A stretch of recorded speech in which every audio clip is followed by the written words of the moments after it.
Hello, this is Nicholas from Mixdown Magazine with Metal's nicest guy, Winston McCall from Parkway Drive.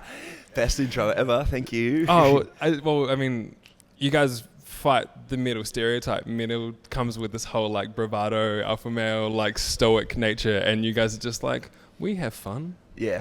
Yeah, I think that's a stereotype that is made by people that don't necessarily interact with a lot of the metal community, though, to be honest. Yeah. So, yeah, that's all good. I would probably attest that to something that's kept Parkway Drive around for so long, is you've never taken it serious to the point where like it's to the detriment of the band. Yeah. Well, I guess we take it very seriously, but at the same point in time, we're not dicks. I know, like it's weird. We don't let ego get in the way, put it that way. So it's sure. I think it's, if we're relatable, I think it's simply because we're just people doing what we enjoy doing. And I've always that's just music for me. As anything else that comes along with music has always kind of baffled me in terms of the serious nature of it, because Sure. at the end of the day, it's self-expression. And if you want a medal for it, then yeah, I think you might be doing this for the wrong reasons. Well, yeah, it also is that thing where like it must be crazy to look at the brevity of your career now and be like, we're just some guys who wanted to play some riffs and make some music, and now it's this thing. Yeah, trust me, time flies when you're in a band. Yeah, it's really crazy. Like 6 albums in, 15 years down, and seeing like where it's got to, because I can 100% like remember creating like this band in this, like just the concepts of going, hey, let's just do this, do some riffs and see where it goes, chuck some breakdowns and we'll play the youthy. And now like it's crazy, because it doesn't, like I'm turning 36. It's so mental. I never thought it would last this long, and that we'd have the opportunity to do it. And the fact that the imagination behind it keeps growing it's awesome. It's just a constant thing of like I'm still floored by it, so it's really nice. And do you that thing where you said like we wanted to play the youth centre and stuff, and so you had these like obtainable goals, and then all of a sudden it was like world scale, where like the European market loves us, America's going off, like, and it just was like a thing. Yeah, it's no goal achieved with the youthy. Yes, it was more really like. It was more the thing of we were constantly shocked by the steps that kept going up.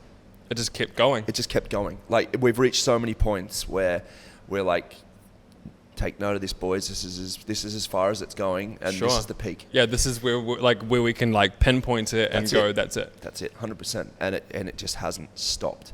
And it hasn't. We haven't felt like it's stopped. Literally, show to show to show, album to album, everything. It's just kept taking us to these new places, and we've never had a goal to aim for. To be honest, like a goal to aim for, at least until now, in the sense of we always thought there was a lid.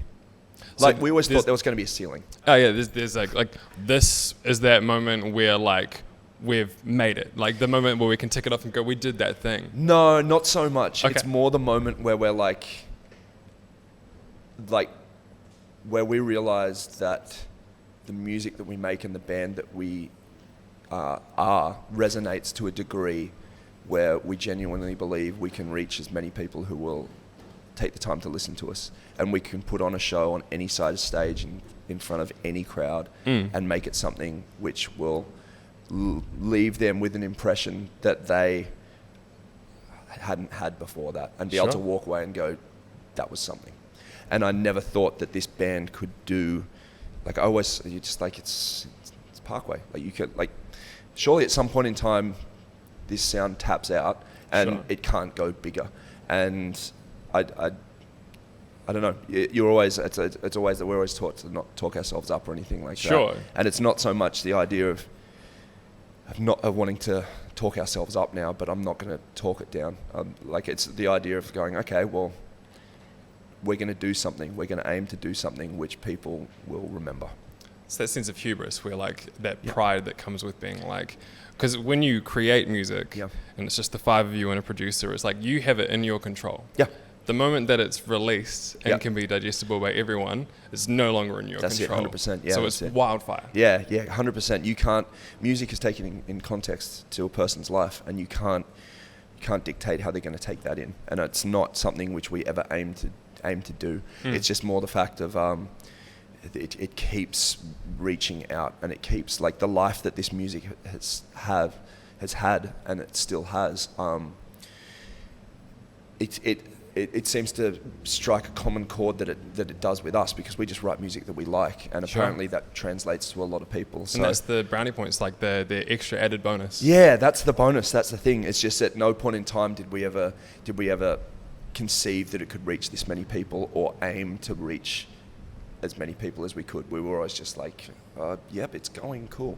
And now I will take any opportunity that people give me to put this music in front of people, and I'll work to create the opportunity to get it in front of more people and get in those ears and put on something that's visually representative. And I mean, it's crazy because having just celebrated Horizons, which is obviously like for a homegrown crowd here is a really like, we romanticize that record because it was a big turning point. I went to both of the Melbourne shows, and the juxtaposition between people like myself who've been there since Killing with a Smile, since Don't Close Your Eyes, and being like, I love Horizons, but then seeing like the vibrant energy when you guys played 3 songs of later material. It's like, we're here to celebrate this, but then this is just so important as well, and it connects with you have such a wider breadth as a band now. Yeah, it is. It's like, that's the thing, it kept growing incrementally, and it's really crazy to look, like those shows were really insane because we expected them to be nostalgia. Sure.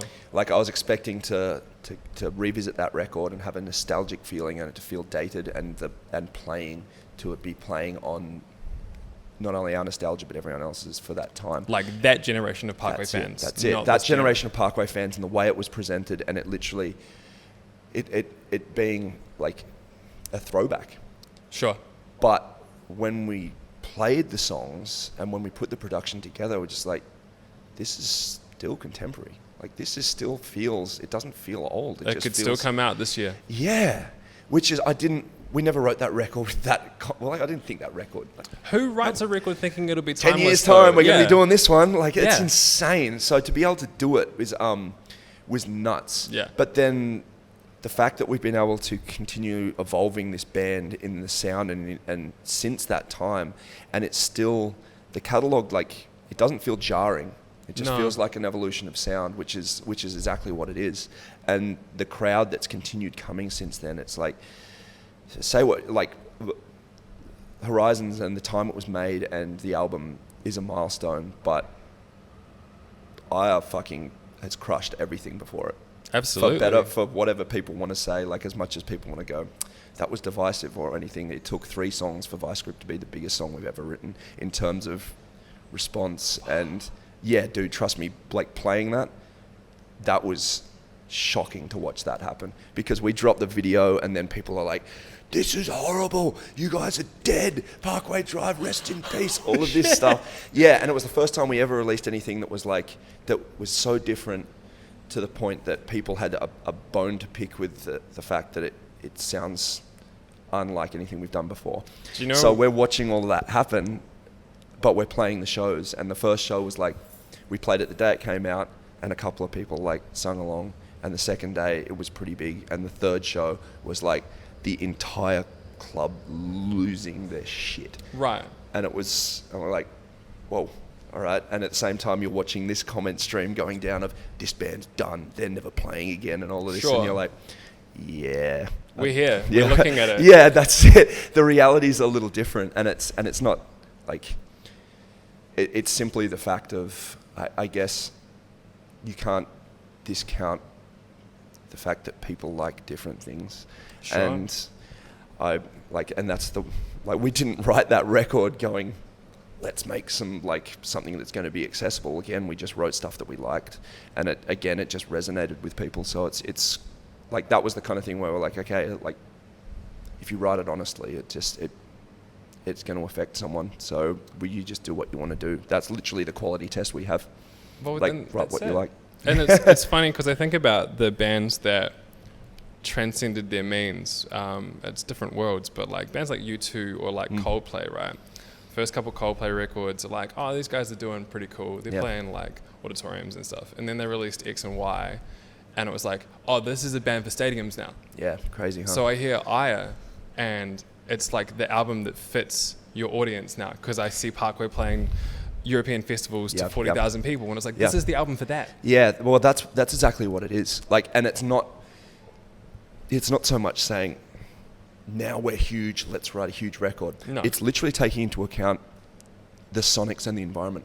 Because what happened was we got to a point on Atlas when it came to playing live, where we were playing these really, really large rooms, like just before we created Aya, and the music was getting lost. Like, you play in a huge venue and you're like... And it's frenetic and it's crazy. Yeah, and it's just bouncing around the walls, and it's like... it's getting lost. And then the parts that we noticed which weren't were when the riffs got wide. And we were like, well, we've got those fast songs already. Yeah. We don't have to keep running over that ground. So how are we going to like create some sonics which are actually going to like carry heaviness? Sure. Because it comes to a point where like just going jig, jig, jig, jig and double kicks, like for us wasn't like an hour and a half of that. No. It loses what we loved about the band in the first place. So yeah, that's the thing. So it's a reflection of where the band is, and as much your as environment and that's exactly it. Like, as much as I'm sure people would love the idea and do love the idea of us playing a tiny club, I like the idea of reaching people. But and in line with that, you guys just did a Hope Surprise club shows. Yeah. And how was that refreshing though? That was amazing. Yeah, totally. It was really great. And like the Take thing you is, back to the studs. We love doing that. Yeah. And it's just it's a hard thing to say. We're doing like a tour, 300 cap venues, and then you come to a city and like you have to play 20 nights in a row to fit everyone in, and still people miss out. Or like, our idea was like, don't tell anyone about it, and we literally announce it 48 hours out, and people can come. You guys played Camden Underworld. Yeah. The venue must have hated you. Yeah, they're cool. It's pretty funny though, because I can see when we walked in, I was like, man, I haven't been here in 10 years.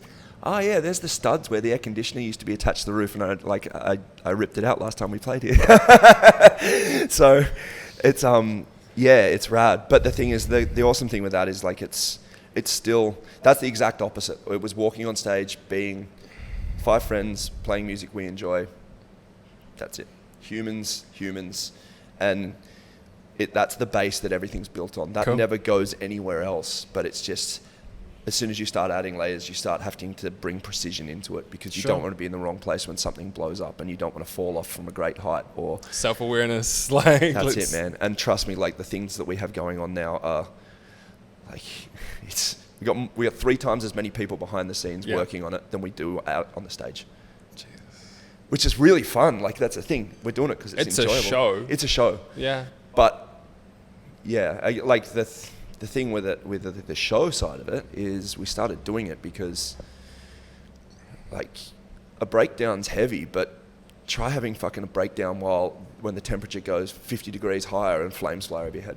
Like the heaviness, you feel the music. Yeah. You feel the music. And there's a difference between listening to music through your headphones and being at a show. And if you're gonna have this dynamic music, then make the show dynamic and take the audience to places where it impacts them in ways that aren't just like, I'm amped. Yeah. Ampedd's great. I get amped when I go to a club gig. Sure. But like, I get enjoyment out of going to see the theatre or the ballet, or to see an intimate like acoustic show, or seeing a gigantic stadium show, and all of those things have different aspects and different feelings to them, which I like the idea of us being able to do, because there's moments that we have which were designed for that. It's just we've never had the space or the means to try and capture it. Oh, and there's a vast difference between heavy and immense. Yeah. And so that feeling when like you can feel something and it has a presence accompanied with the sonic aspect of it, that's immensity. 100%. Yeah, that's it. And I don't think we ever it took us a long time to reach the point where that was possible. Sure. And I'd never thought the biggest thing I'd ever seen like from our world was Killswitch playing like the main stage at Download at like 3 PM the first time we ever played Download. Yeah. And I was like, that is the biggest like metalcore band on the planet. Yes. And that's as big as you can get right there, that slot.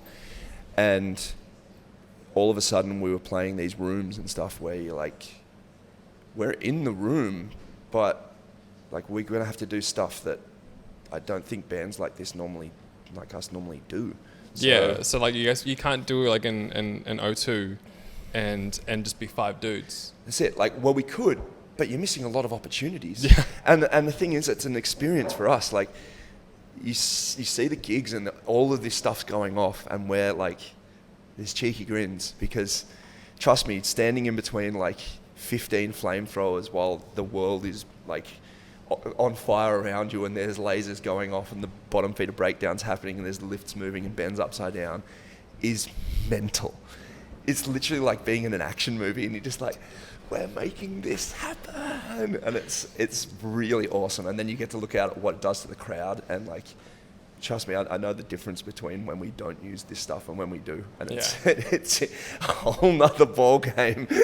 And again, like it's so funny how that ceiling of like, hey, we wanted to play the youthy to like now. Like your worldview must be so askew. Like you never would have thought like, hey, we're going to go and play to 20,000 people and they're all going to sing along. Yeah, that's it. 100%.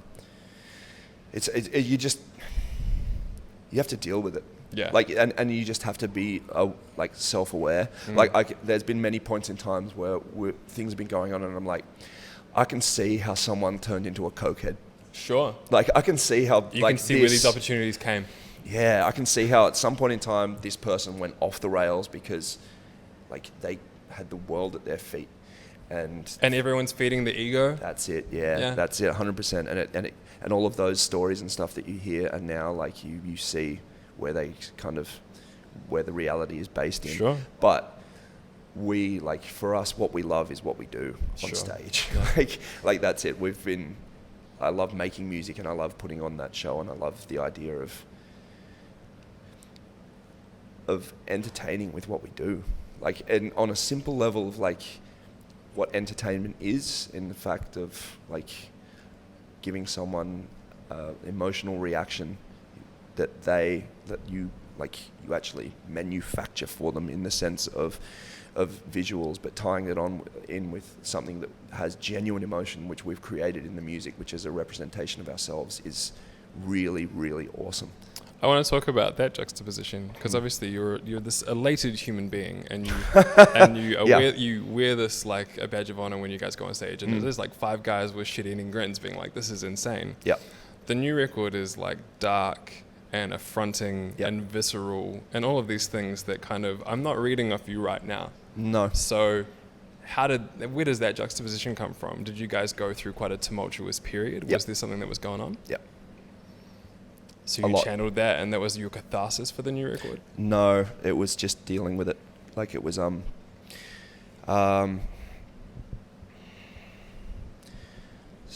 so we had a band members, we've had very, very close family and friends, basically, diagnosed with cancer. Okay. And then dealing with that process after the diagnosis, and then dealing with them passing away, and that happening within the context of like us as like not only as humans, but being like this happening while I was like exploding and we're playing the biggest crowds of our lives. And your worldview goes from being global to being like insular to family. Standing on stage, like playing to like 80,000 people and then getting the news that like your friend's passed away and then the next day going back onto that stage and putting your show face on. Not even putting the show face on, just like the thing is there's never a show face. Okay. So it's more the fact of just doing there was a point like we pulled the pin on Leeds because we couldn't walk onto that stage that day because of what had happened. Yeah. And it's very rare that happens, but we were like, we had a tour where it was just like hit after hit of tragedy to the point of like the last thing happened and we just like airport, that was it. So yeah, it's that's what the record's about. Like that's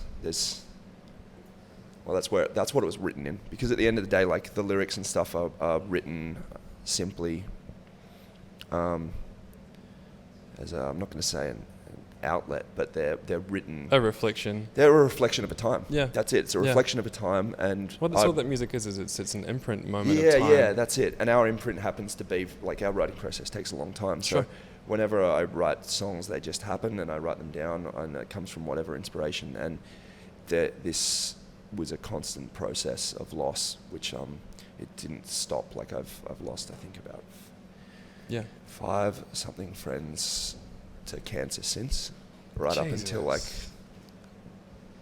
a month ago, kind of thing. And I still have a friend like